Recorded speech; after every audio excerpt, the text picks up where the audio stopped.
This show is produced by the Hartman Media Company. For more information and links to all our great podcasts, visit hartmanmedia.com. Welcome to the AIPIS show for accredited income property investment specialists and those who aspire to be. If you're a real estate, mortgage, or financial professional, this is the place for you. We'll explore innovative investment analysis, sales, marketing, and income-generating strategies for the most historically proven wealth creator, income property. Learn from the experts as they show you how to build a better business and a better life. It is my pleasure to welcome Brad Smotherman to the show. He is an expert on creative financing, a podcast host, and he has done about 1,000 deals.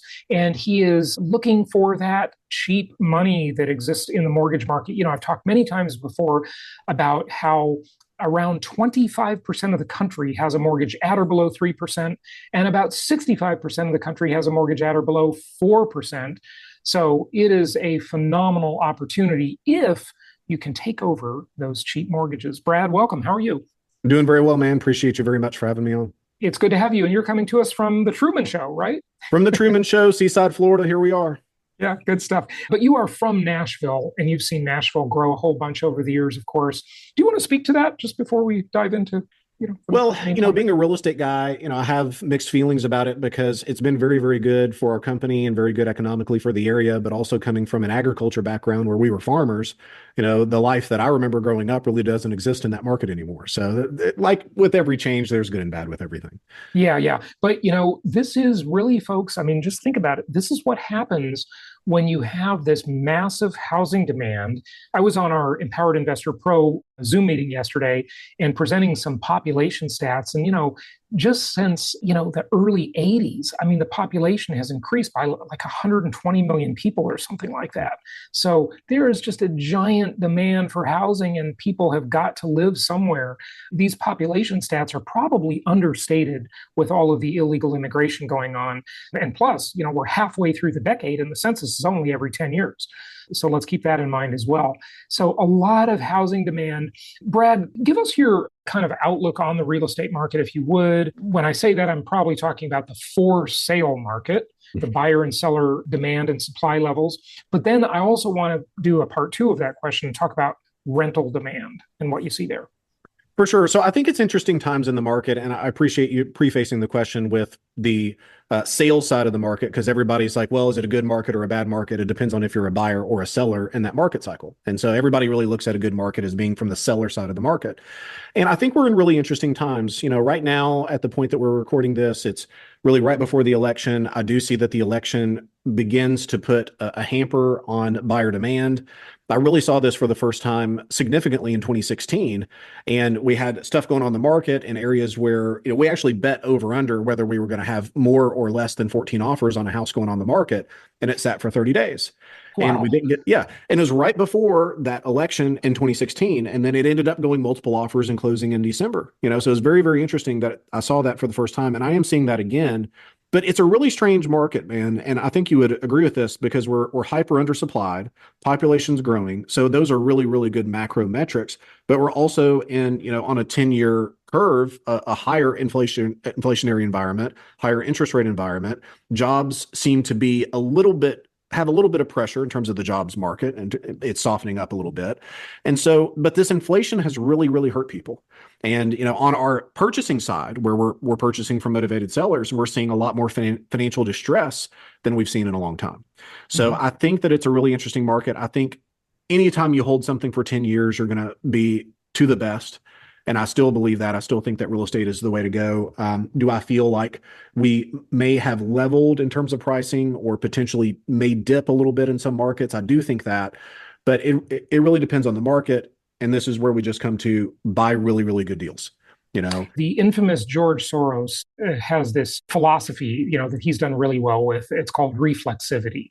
And this isn't exactly what he talks about, but I sort of liken reflexivity to what people tend to forget when they're trying to sort of forecast the market or figure out where things are going is they forget about the way the central planners are going to react to things. And this is how a lot of people got it wrong during COVID. Even, my friend Ken McElroy, that we're partners in a mastermind group that we run together. And he admitted he got it wrong because during COVID, he was saying the market is over, it's dead, don't do anything this year. There were all these, very doomy videos. But later he said to me, what I didn't really consider well enough is how the Federal Reserve would react to the crisis. And of course, they just massively pumped the market with money. And Jerome Powell became Helicopter Jerome. They talked about with Ben Bernanke. Helicopter Ben was the saying there, that he would just dump money from a helicopter to fix the economy. That's the thing we're seeing right now, right? The Fed has announced that they are going to pivot. Right. Yeah. And just take a look at this. I'm going to give you some thought. Look at this. We took a baseline interest rate of 7%, right? And of course, rates are a little lower than that now, thankfully. It's about time. But we started with that as a baseline and said, look, if it goes to 6.5%, how many new buyers can qualify for the median price home? And the answer is 2.8 million. And then if it goes to 6%, how many new buyers can qualify for the median price home? And the answer is 5.4 million. And then if it gets way down to 5.5, which by the way, Fannie Mae is predicting, right. Okay, well, I don't know if they're going to be right or not. I mean, the Fed is really in control of that, but that's 7.7 million new qualified buyers who can afford to buy the median price home. And you look at something like this and just think, there's only 700,000 homes for sale in the country. I remember, Brad, a moment ago, you were talking about, you would make bets with your team. Are we going to get 14 offers or more or less? Yep. When you see stuff like this, just comment on it if you would. Well, it's really interesting. I'm concerned about the buyer side of the market. I have an employee at my office, and she just bought her first house. She spent $250,000 for an 800 square foot house that needs work across from a cemetery. In what city, by the way? In Nashville. Okay. And so, when I look at my first house is 150,000 and 2,200 square feet in a good neighborhood, and how difficult it is for people to come up. And you look at the average American, a lot of their wealth is held in housing, their primary residence. So it's really made in their housing. Correct. Right? Yeah. It's a great wealth building tool that a lot of people, seniors, cash out with reverse mortgages or sell and go to assisted living and use that equity to live. And, the ability that people have to accomplish that is continually being squeezed. Yep. And I have a deep concern for buyers in the market that, yes, I mean, as the money gets cheaper, that's great. There's more affordability in some aspects, but in other aspects, I mean, people are being priced out of the market completely. And I think that going back to a 2021 market where it was common to waive appraisal contingencies and home inspection contingencies just to get into something was a really difficult place for a lot of people to be. The only way that this crunch will be solved is to simply build more houses or have less people. That's it. It's just simple supply and demand. And we are massively undersupplied in this country. Of course, the estimates vary, but we're just massively undersupplied. From the investor side, it bodes pretty well for the rental market. It also bodes well for appreciation, of course. What are your thoughts on the rental market when we see very typical rents being $2,000 a month or more? That's a change. Well, it is a change, and it goes back to the staple: if you buy well and hold, then you're almost always going to be okay. I try to stay away from the words always and never if I can. So you're almost always going to be okay. But it goes back to affordability. I don't know how the average family does it. I look at the people that we have working for us, and I try to pay people more than what they could probably make out there in a similar position. Number one, because that serves me best. I don't have to continually train people because we keep people. But at the same time, if people bring the value to the company, I want people to make money. I have a deep concern for the average American right now with these prices inflating, but it's a great time to be a landlord if you've held these properties for more than 5 years. Yeah, no question about it. But Brad, you see this pressure on housing. And I think the answer to the question is people will just simply have to learn to accept less. We've all sort of got it in our heads. And I think the baby boomer generation taught us that. This idea of the American dream, a house with a white picket fence and a nice suburban neighborhood. And, that's just not the world anymore. It's just different. It's kind of like moving from Nashville, because we'll use that as an example, to New York City. Of course, when you move from a low price market to a very high price market, you're going to have to learn to accept a lot less than you got before. Whereas in Nashville, you might get a 4,000 or 5,000 square foot house, and that same maybe $1 million buys you a 650 square foot apartment in New York City, right? And that's the way it is. That's what gives when economists try and predict the market and say, housing is just unaffordable, the market's going to crash. Well, not really. People capitulate, they make different decisions. They just get the best thing they can at the time. So, thoughts on that? I think that that's true. And I think it's very interesting for the people that continually look for the next market crash that has yet to happen for, a decade. Yep. I remember, and I'm sure you will too, man, at first it was shadow inventory foreclosure. There's going to be this next round of foreclosures that never came. And then, we had swine flu, and then COVID was a big blip in the market. Nobody knew what that was going to be. And there's a lot of unpredictability in the market. But most people said this is the crash. It's here with COVID, and that didn't happen. Right now there are people saying, well, the Fed is going to crash this thing. And, but I think the macroeconomics, supply and demand, you look at those curves. I mean, there's no way, the thing about real estate is crashes can't happen quickly. Even in the 2008, 2009 market, you would see pricing come down maybe 2-3% per month, where stock indexes can do that in half a second. Right. So you have a certain amount of stability in real estate that you don't have in other asset classes. And I think that that's really good.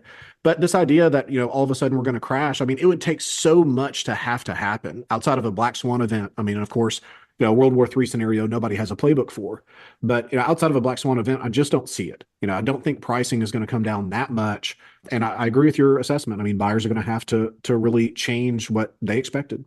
Yeah, they're just going to have to accept less. That's what always gives, is people just learn to accept less.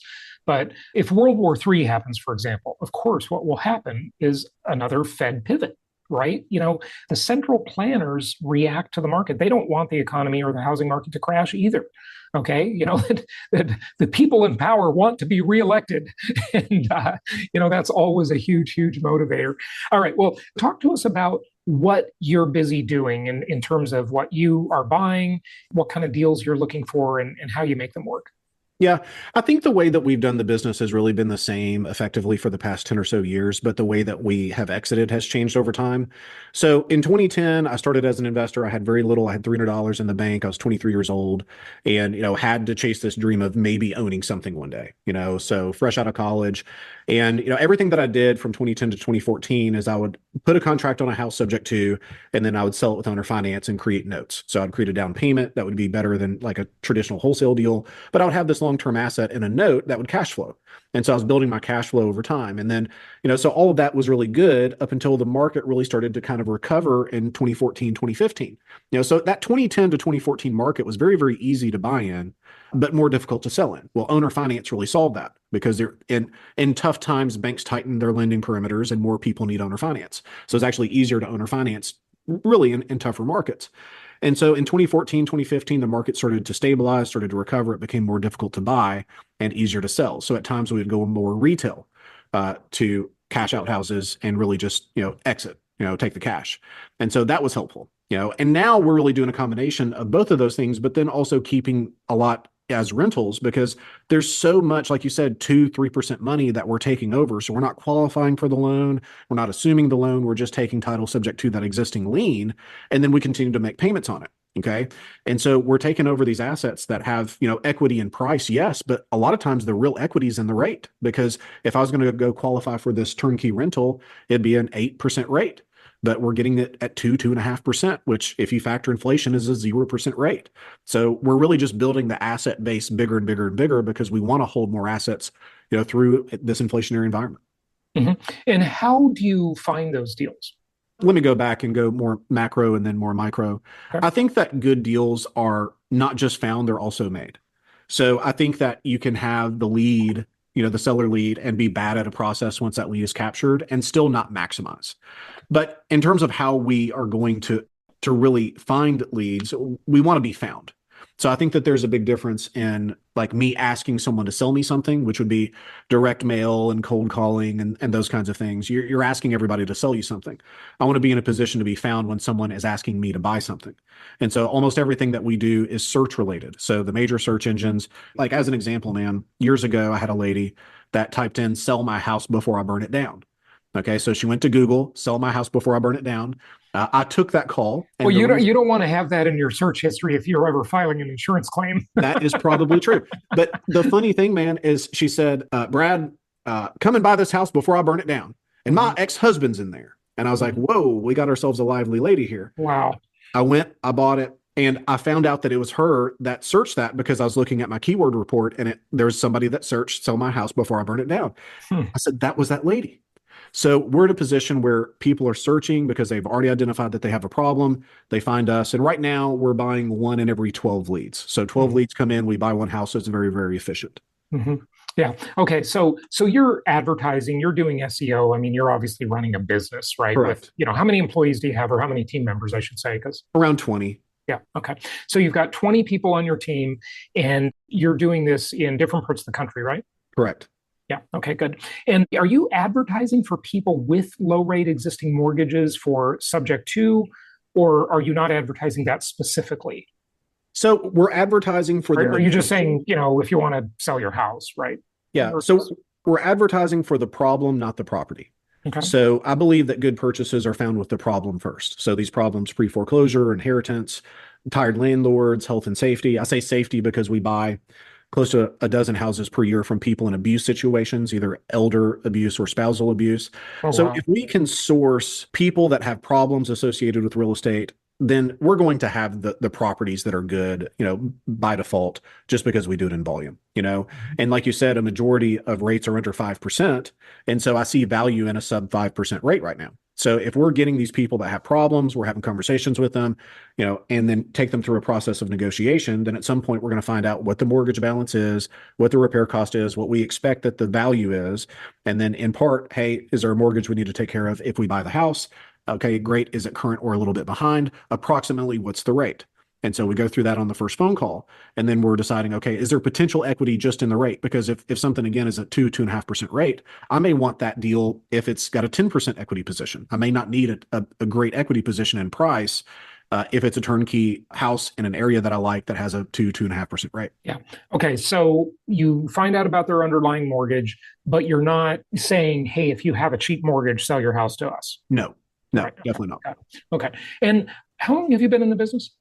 Well, total 21 years, but on the investing side for about 15. Okay. So 15 years. So really you started in the Great Recession. Yes. I was an agent from 2005 until 2010. Yeah. Okay. And what's interesting about that is this market of distressed homeowners has become much, much smaller since then. In fact, there's very little distress in the market because so many people have these very cheap mortgages. Comment on that if you would, because you saw it in a market where people were going to foreclosure sales and they were sourcing all kinds of properties from distressed sellers, but that has just, especially during the COVID era, largely dried up. Tell us about operating in a slimmer market of potential sellers. Yeah, I think it's really interesting, man, because there were certainly parts in the country where 1 in 6, 1 in 7 houses were behind on payments. Yeah, not anymore. Yeah, and that's a colossal supply of motivation. But, I think that there's more motivation, more distress than what people realize right now. And what I would look at is Google search terms to really identify that. So if people are typing in sell my house fast, and that is trending upward, then that's an indicative of more financial distress or other distress to get rid of property. It might be, but let me just unpack that a little bit more. Yeah. I mean, nowadays, the more and more aligned we are with technology and the more capable that technology is, the more we just randomly search everything we think about. Like every thought that comes into our mind, we search it nowadays, right? And what about this? What about that? It's not like we're doing it with a lot of intent because the barrier to searching something is so easy. You can just ask Siri. You can just do it by voice. You don't even have to type anything. Just because people are sort of like considering something, I think what they usually do is they find out it just doesn't make sense. They've got a much better deal than they think they have, right? Comment on that if you would. Yeah, I think it really depends on what time frame you're really analyzing it. So, of course, if we were analyzing that same search term from 2024 to 2014, that there's so many factors that would be variables within that would maybe disassociate any type of relevance between those two data sets. But if we're looking at it on a 90-day trend, then I think that we can look at it because it's so closely related. It's like, oh, we've got a 15% bump or a 20% bump, and we have seen that. So I think that gives us a little bit more reliability in what that data might mean. I wonder how much of that comes into play with the election. These people thinking that the end of the world is going to happen if Trump gets elected, or the end of the world if Kamala gets elected, which Right. probably actually will be the end of the world. But how much of that plays into an election, too, is an Yeah, interesting. certainly could be. And like anything, if you try to do one-to-one analysis, it's almost impossible to do. It's Yeah, like everything's a multivariate equation. And certainly I think that has impact. yeah, definitely. Okay, talk to us about how you negotiate the deals. I mean, how do you structure them? Subject to is your favorite thing, right? Well, actually, what we call some now, some later is probably my favorite because that's when we get a 0% rate. Tell us about that. Yeah. So everything that we do is predicated on never making an offer, never giving a price. So whenever we negotiate, I don't want to be in a position where I'm giving an offer. And there's three reasons for that. So number one, an offer in my world is a commodity to shop. So many of your listeners have been in a situation where they've given an offer, they want to think about it. That's reasonable. And now you're getting shopped because they're calling everybody else and saying, "Hey, can you beat this price? Can you beat this price?" So many of your listeners will remember, they'll think, "Oh, that happened to me on this house. I know it." Right. So that's the first thing, an offer is a commodity to shop. Number two, a lot of times the price that your seller will give you is going to be lower than your price. Okay. So I've had many times where, we went in kind of thinking, well, this is what we could pay. And then they say, well, this is what we would take. Okay. And we always go with their number, because I've also had times, what I used to do was I would say, well, my number is this. Why don't we go with my higher number? Okay. Because I don't believe that you should always, just because someone will sell at a discounted rate, that is always the moral, ethical thing to do. Okay. Now, I stopped doing that because what I found out was that people would, in their minds, discount because they know of problems that you don't yet know about. Hmm. So now we're in a situation where we will go with the lower price, and then if the deal works out the way that we hope, then we might cut a check back to a seller, okay, after the fact. So we do that at times. But number two, the seller's price is going to be lower than your idea of what you would pay. So it's a type 2 error, right? So it's an unrealized gain if you give your offer and it's higher than what they would have accepted. And then number three, not giving an offer puts you in a situation where you can get to deal structure easier. And so that's what we're talking about with sub two or some now, some later. So the idea of, we always negotiate based on price first. So we assume that we're going to get a price that is so good that we would pay cash for the deal. Okay. Now, sometimes that doesn't happen. Either they are unable or they are unwilling to take that price. And so we're in a situation that now we have to switch to terms. So Jason, and many of your listeners know that price is a function of terms. So everybody looks at price as all cash at closing. But let's say that a house is worth $250,000 and the seller wants $1 million. Well, we can come up with a deal structure that we would pay $1 million. Now, it might be $10 per month until paid at 0%, and we turn it to a rental and cash flow it. But price is a function of terms. So if we're negotiating a deal and we can't get to a price that we would pay cash, then we switch to terms, which is the beginnings of, well, if there's a loan, we might go sub two. If there's a loan in a big equity position, we go into a more of a hybrid structure. If it's free and clear, then we go into a some now, some later deal where we give some cash at closing and then payments per month, which is at a 0% rate. And some of those deals can be your best deals. And some of those deals don't actually have price equity. The real equity is in, hey, these are only principal payments. Right. Yeah. And it's interesting. I hope everybody noticed how you pointed out there's equity in that cheap mortgage, right? There's equity in terms, right? So you don't even have to get a good price. The tens of millions of people that have these ultra cheap mortgages, the mortgage is an asset. I've been saying that for 21 years. And, it's like, I think people are finally coming around to understand that, especially with the low COVID era mortgage rates. That's just a huge asset, regardless of the amount of equity. And now Americans have a record amount of tappable equity that they've never had before. Regardless of that, just their low rate mortgage is an extremely large asset. So that makes them likely to not want to give up that house. That's the mainstream part of the market for sure. But absolutely. But yeah, money is always made finding opportunities. And that's exactly what you're doing. Anything else you want to share, Brad, before we wrap up? Just anything in general, could be about market outlook or any of the kind of deals you're looking to negotiate or whatever. Yeah, I'd like to talk about commercial for a little bit. It seems like commercial is under major distress, and and when you say commercial, which part of commercial are you going to say? Office or what? Office is what I'm really looking at. We just recently bought a $2 million Class A office building, $500,000 down, and the balance at 0%. And so this thing pays off in 6 years, and it's in an A class part of Nashville. And so we're seeing for the first time, this type of distress in corporations that hold these assets, even free and clear assets. that they can't rent them or, whatever. And I've got a friend of mine that just bought a 22-story building for 3.4 million in Chicago. Wow. Yeah. It's unbelievable to me that these deals are coming available. But I mean, Right. literally, But what's the reuse of that? I mean, there's still I no agree. demand, right? I So, agree on that. is it a residential conversion or is it just a cheap office building that you're going to rent for much lower rates to whoever will rent it? What is the plan? What's the game plan for that property? Well, for the 22-story one, man, that's beyond my pay grade. So I Okay. have no idea. All right. In Well, terms of for the stuff you're doing. Yeah, the office building that we picked up, I mean, we're able to turn that into more of a co-working space and do very, very well at that. So that is one option. There's different Is it a ways. co-working space you're operating or just leasing it out to spaces or WeWork? So we are operating it.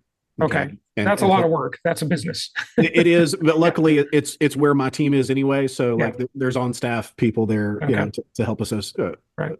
come up with that. So it's worked out well. But I think that there's tremendous opportunity with that. The naysayers on the market, they're always going to say the market crash is almost here. I don't suspect that that's the case, again, outside of a black swan event. I think that we are going to have a little bit more inventory than what we're used to seeing. But, I saw this in '06.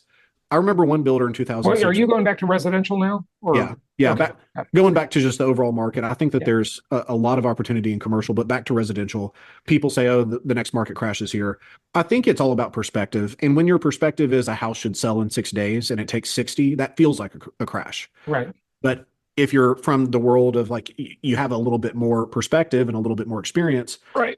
3 or 4 months is a pretty good time turnaround to sell a house. So if it's 60 days, that's actually not a crash. So there's always going to be opportunity, and I think that it's a great business to be a part of, and I'm excited for what the next 5, 6, 7 years looks like. Good stuff. Well, Brad Smotherman, thank you so much for joining us, and I concur on your optimism in terms of the market. I mean, there's just a huge rental demand and purchase demand coming at us. Well, it's already here. We all know that, but there's a few doomers out there who just keep publishing their clickbait, don't they? Well, one year they'll be right. Here in the next 20, 30, 50 years, they'll be right. And they'll say, I told you so the whole time. I know. It's so funny, like they say, a broken clock is right twice a day. They'll That's eventually be right. The problem is, and I'll just leave you with one more thought that's kind of interesting that I've been thinking about. I've been saying this on the show, is it's interesting that if you invest with someone and they lie to you and misrepresent the investment, of course you can take them to court and sue them, right? Because you got damaged based on their bad advice or their fraudulent advice.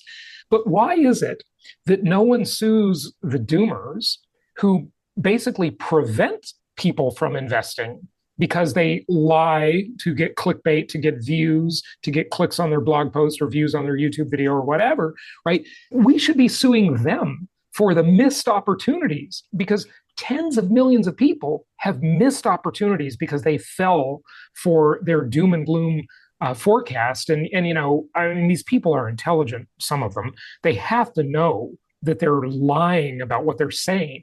I mean, I look at like the YouTuber Nick Jarelli, right?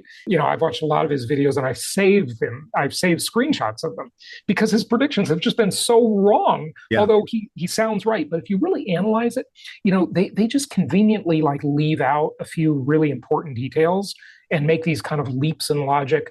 And that's why they're just wrong. It's interesting. But comment on that? Yeah, for sure, man. I think about this all the time because most attorneys and most CPAs will tell you what not to do.